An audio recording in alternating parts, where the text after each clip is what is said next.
La palabra más odiada y temida por Satanás en la Biblia es de lo que quiero hablar en este mensaje.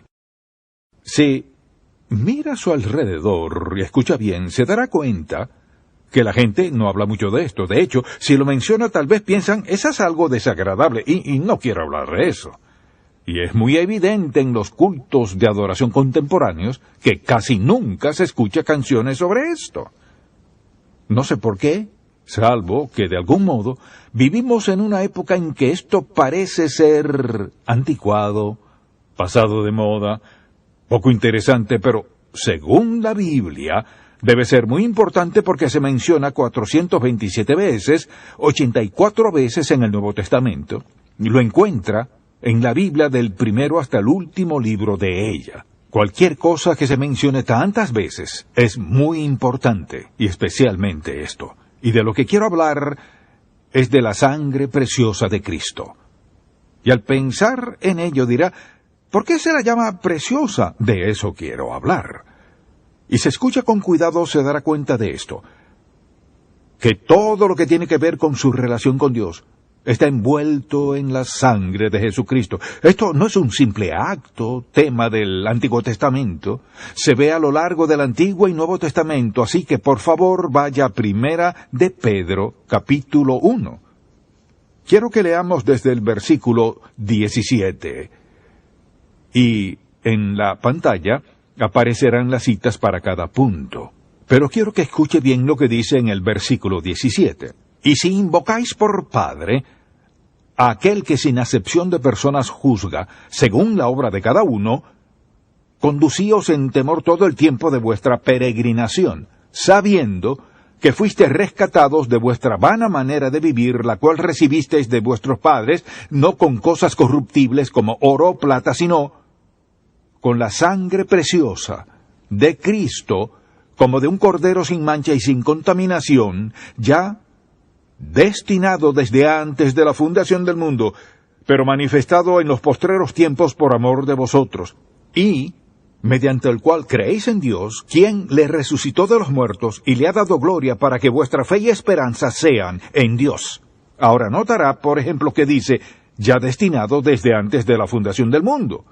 Jesús no vino por accidente.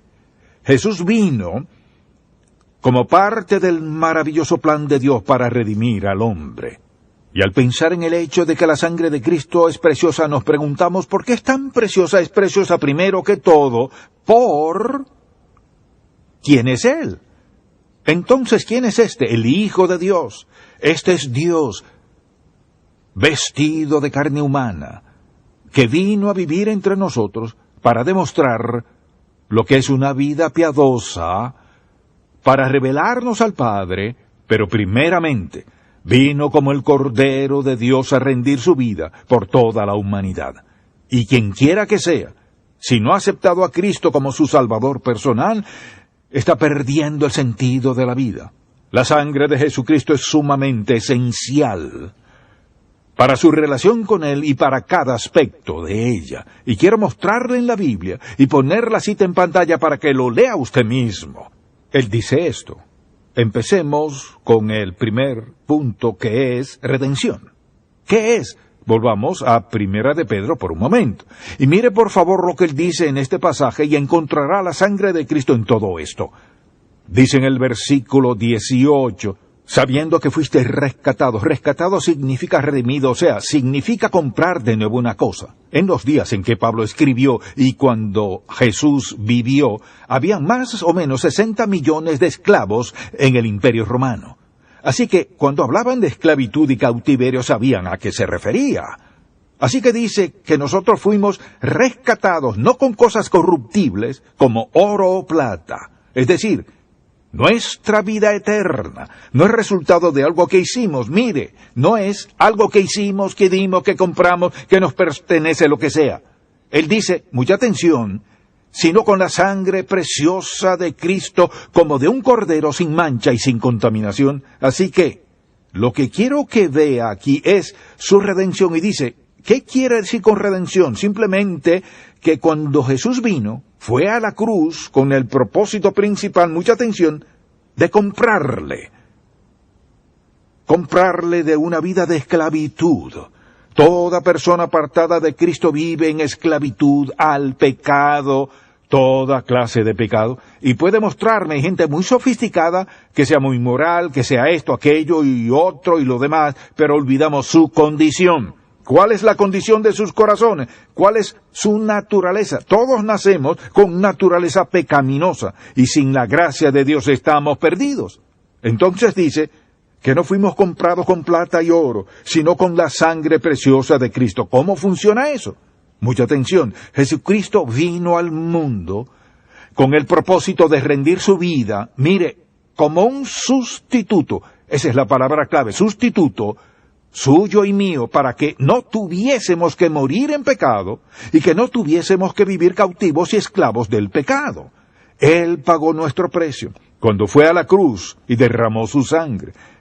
Dios el Padre aceptó este Cordero de Dios como vicario y sustituto de todos, para que cuando pidamos al Señor Jesús que perdone nuestros pecados y nos salve y lo recibamos como nuestro Salvador, ¿qué sucede? Somos liberados de la esclavitud del pecado, y el poder de Dios habita en nuestra vida.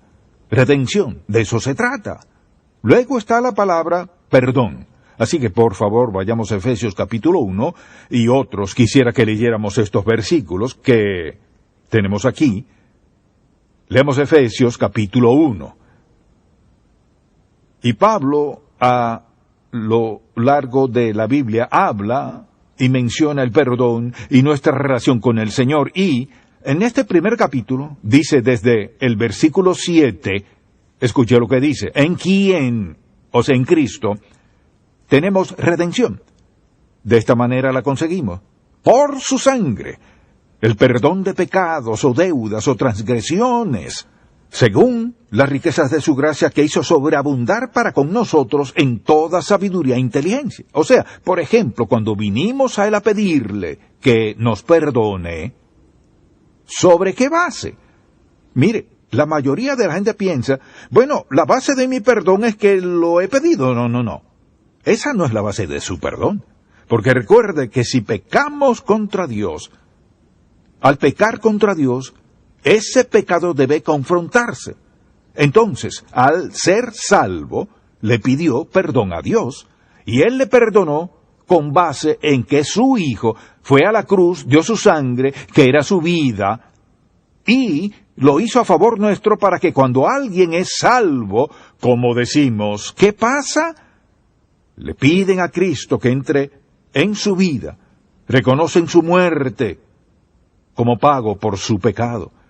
El perdón que recibe no viene por medio suyo, ni por lo que haga, sino solo porque Él derramó su sangre y usted lo aceptó como verdad en su vida. Bueno, hay otra palabra, y es la palabra justificación. ¿Y qué quiere decir eso? Pues pensemos en ello por un momento, porque sé que es una palabra larga, pero es una palabra fantástica. Pensemos en eso. Hay varios versículos, pero vayamos a Romanos 5 y leamos 2 o 3 versículos. ¿De qué se trata la justificación? Recuerde esto, que Dios es un Dios santo, y Dios debe castigar al pecado. Alguien dice, bueno, pero ¿no es Dios un Dios de amor? Sí. Tal vez dirá, pero si me ama, ¿por qué me castiga? Porque Él será fiel a sí mismo y fiel a sus propias leyes, y si no lo fuere, y si pasare por alto sus pecados, eso no lo haría santo a usted, lo haría peor. Justificación simplemente significa esto, que Dios, por la muerte de Jesús y su sangre, ese sacrificio final, Dios lo acepta como pago total por su pecado. Por tanto, ahora Dios puede hacer algo maravilloso. Cuando dice el alma que pecar esa morirá y la paga del pecado es muerte, ¿cómo puede Dios perdonarnos, limpiarnos, transformarnos? ¿Cómo puede hacer eso si dijo el alma que pecar esa morirá y la paga del pecado es muerte? Pareciera que está contradiciendo su propia ley. Y sería así, pero Él hizo esto para seguir siendo justo y santo. Envió a Jesús a morir en la cruz, y por ser un sustituto adecuado, siendo el Cordero sin pecado, ahora cuando le pedimos que nos perdone y nos limpie, y que salve nuestra alma, puede hacerlo porque Él eligió pagar la deuda. Y no solo eso. Él dice que en el proceso nos hace justos. Leamos un momento en Romanos 5. Y quiero que noten un par de versículos aquí que son muy importantes. Y empezando en el versículo 8 de Romanos 5. Mas Dios muestra su amor para con nosotros, ¿cómo lo hizo? En que siendo aún pecadores, Cristo murió por nosotros. Escuche bien, no por nuestras buenas acciones, siendo aún pecadores, Cristo murió por nosotros. Ahora observe, pues mucho más estando ya justificados. ¿Por qué? En su sangre, por Él seremos salvos de la ira, porque si siendo enemigos fuimos reconciliados con Dios por la muerte de su Hijo, mucho más estando reconciliados seremos salvos por su vida. Ahora, mucha atención, justificados en su sangre. Ahora, el que Jesús tomara nuestro lugar, hizo posible que Dios dijese, sí, dije, el alma que pecare morirá, y mi Hijo ha tomado tu lugar en el Calvario y derramó su sangre, por tanto puedo perdonar tus pecados, declararte justo, y al mismo tiempo ser el Dios de verdad que soy. Cuando acepta al Señor Jesús como su Salvador, la justificación no solo paga su deuda de pecado, sino que la Biblia dice que Dios le hace una persona justa. Dirá, pero a veces no actúa así. Bueno, es verdad, comprendo eso. Pero nuestra posición, mire, es que somos justos en los ojos de Dios. ¿Por qué? Porque nuestra deuda de pecado ya ha sido saldada. Así que mire, somos redimidos por la sangre de Cristo, perdonados por la sangre de Cristo, justificados por la sangre de Cristo, y la Biblia dice que somos reconciliados por su sangre. Así que quisiera que leyera un par de versículos aquí. Busquemos en Colosenses 1, lea esto por un momento, y al pensar en su reconciliación, probablemente la forma más sencilla de describirla es imaginarse a una pareja de esposos, supongamos que tienen una pelea, es decir, una gran pelea y no se soportan el uno al otro y no quieren verse, así que deciden separarse. Cada cual toma su camino y las cosas están bien mal. Y algo pasa que uno de los dos dice, ¿sabes? Me pregunto si todavía hay algo entre nosotros. Y uno de ellos toma la iniciativa, empiezan a hablar y de repente están completamente enamorados el uno del otro. En un matrimonio, ¿qué significa eso? Que se reconciliaron. Implica separación e implica volver a estar juntos. Eso es lo que quiero que vean en la Biblia. Dios siempre es, sin excepción, el que provoca la reconciliación y quien toma la iniciativa. Y la razón es porque, primero que todo, si vivimos en pecado, o si no somos salvos, no queremos ser salvos. No queremos que alguien nos diga qué podemos o no podemos hacer. Así que no queremos nada de eso, pero de repente nuestra mente cambia, correcto. Pero ¿quién abre sus ojos para ver la verdad? ¿Quién lo convenció de pecado? ¿Quién lo acercó a él? Todo es la labor de Dios. Entonces, cuando piensa en reconciliación, mire esto en el versículo 19. Por cuanto agradó al Padre, que en Él habitase toda plenitud, o sea, fue un placer para Dios el hecho que Jesucristo era el Padre en carne humana, toda plenitud, y Él dice, si me han visto a mí, han visto al Padre, y el Padre y yo somos uno. Observe esto. Y por medio de Él, versículo 20, reconciliar consigo todas las cosas, así las que están en la tierra como las que están en los cielos, haciendo la paz mediante la sangre de su cruz. Y a vosotros también que eras en otro tiempo extraños y enemigos en vuestra mente, haciendo malas obras, ahora os ha reconciliado en su cuerpo de carne, por medio de la muerte en la cruz, para presentaros santos, mire esto, sin mancha e irreprensibles. Como el esposo o esposa que vuelven juntos y dicen, eres increíble, la mujer más maravillosa que he visto, el hombre más maravilloso que he conocido. En otras palabras, esto es lo que dice sin reproches. reconciliados. ¿Cómo pasó eso? Dios siempre el que toma la iniciativa. Por supuesto está todo el asunto de la santificación. Hay un versículo aquí que quiero que veamos primero. Por favor, vayamos a Hebreos 13:12. Y la mejor manera de describir la santificación es esta. Y es que, mire esto, cuando fue salvo, ocurrió un evento. Es como un punto. Fue un hecho único. Salvo, redimido, justificado, reconciliado. Pero cuando se trata de santificación es así. Es como un punto que se vuelve una línea. Porque la santificación es un proceso por el cual Dios lo aparta al momento de su salvación. ¿Por qué lo aparta? Él lo ha redimido, salvado, y lo ha justificado y lo ha reconciliado. Así que ahora es uno de sus hijos. Entonces, ¿qué hace? No solo lo aparta en ese momento, sino durante toda su vida cristiana la línea se sigue moviendo y usted continúa creciendo, iluminándose y entendiendo, y el proceso de santificación tiene su curso en un punto y también una línea trazada hasta el momento de su muerte. Él no lo dejará donde se encuentra ahora en su caminar espiritual, siempre estará allí. Dice el versículo 12, por lo cual también Jesús, para santificar al pueblo mediante su propia sangre, padeció fuera de la puerta, o sea, murió en la cruz. ¿Por qué? Para santificarnos, para apartarnos como hijos suyos. Luego, toda esta idea del acceso a Dios es algo muy importante. Vayamos allí por un momento a Hebreos 10. Nuestro acceso. Versículo 19. Así que, hermanos, teniendo libertad para entrar en el lugar santísimo, por la sangre de Jesucristo, por el camino nuevo y vivo que Él nos abrió a través del velo, esto es, de su carne. ¿De qué se trata esto?